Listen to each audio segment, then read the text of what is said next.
السلام علیکم ګرانو دوستانو، امید لرم چې روغ او جوړ به یاستئ دوستانو زه نن یو ځل بیا له معراج خان ټکنیکل یوټیوب چینل څخه ډېر زیات خوندوره ویډیو کې دوستانو راغلی یم. په نن ویډیو کې به زه تاسو ته در وښایم چې څنګه موږ کولی شو موږ سټایلش خط ولیکو. موږ په یو تصویر باندې سټایلش خط ولیکو، لکه څنګه چې دوستانو تاسو په فیسبوک کې وینئ، په یوټیوب کې وینئ خلک زیات ښایسته او سټایلش مختلف خطونه خلک په تصویر باندې لیکي او تصویر ډېر زیات ښکلی کوي. نو په دې ویډیو کې به تاسو ته در وښایم چې څنګه موږ کولی شو په فیسبوک کې سټایلش خط ولیکو. مثلا په یو تصویر باندې سټایلش خط ولیکو، هغه بیا موږ فیسبوک ته پورته کړو او څومره کولی شو موږ تصویر ښکلی کړو. نو په همدې ویډیو کې را سره ټوله طریقه وګورئ دوستانو. نو دوستانو هر څه نه مخکې که چېرته تاسو زموږ په چینل کې نوي یاستئ او تر اوسه مو زموږ چینل نوي سبسکرایب کړی، نو په ډېر زیات په درنښت باندې هیله کوم په دې سبسکرایب اپشن باندې کلیک کړئ دوستانو. دغه سبسکرایب اپشن چې تاسو وینئ، سبسکرایب او پخوا کې کوم دا د بیل یا د ګینټي نشان چې راوځي، په دې باندې کلیک وکړئ دوستانو او په آل باندې کلیک کړئ دوستانو. او دوستانو که چېرته مو ویډیو لایک کړي نه وي نو مهرباني وکړئ ویډیو لایک کړئ او که نورو دوستانو سره شیر کول غواړئ په دې شیر اپشن باندې کلیک کړئ تر څو نور دوستان همدې له ویډیو څخه خبر شي. نو را درومو دوستانو ویډیو شروع کوو. نو دوستانو هر څه نه مخکې به تاسو یو اپلیکیشن ځان لپاره له پلی سټور څخه را ډاونلوډ کوئ چې ډېر زیات خوندور اپلیکیشن دی. دغه پکسل لب په نامه دا په یو افغان رور جوړ کړی دی. په دې کې تاسو کولی شئ پښتو مختلف سټایلونه دلته به تاسو پلی سټور ته راشئ. کله چې پلی سټور ته راغلی په دې سرچ کې به ورکړئ پکسل لب پښتو، دا به ورکړئ. کله مو چې دا ورکړه نو په سر کې راوځي پکسل لب عربیک پښتو، نو دا به تاسو ځان لپاره ډاونلوډ کړئ.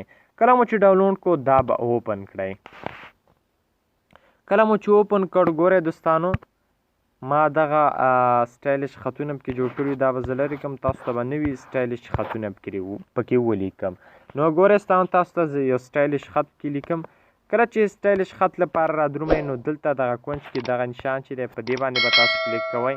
کله مو چې کلیک کړو بیا به په ټکسټ باندې کلیک وکړئ. دا ټکسټ چې وینئ دوستانو په دې باندې به تاسو کلیک وکړئ. کله مو چې ټکسټ باندې کلیک وکړو بیا دلته لیکلي ایډیټ باندې به دوستانو تاسو کلیک وکړئ. کله مو چې ایډیټ باندې کلیک کړو دلته به یو ټکسټ انتخاب کړئ. مثلا زه لیکم زما ګران افغانستان ننګرهار.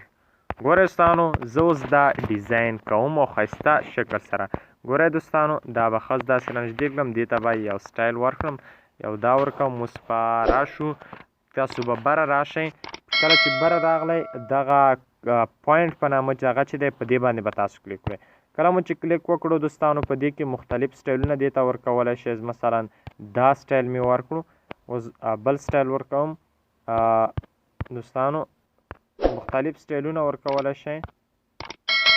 ستاسو ته لږ سټایلونه وښیم. دا سټایل ورکوئ دوستانو. ګورئ دا سټایل ورکوئ. دې ته به رنګ بیا ورکولو لپاره به تاسو دلته ښکته راشئ. دلته کلرز لیکلی دی، کلرز کې به رنګ ورکړئ. تور رنګ مثلا زه ورکوم، دې باندې به کلیک وکړئ.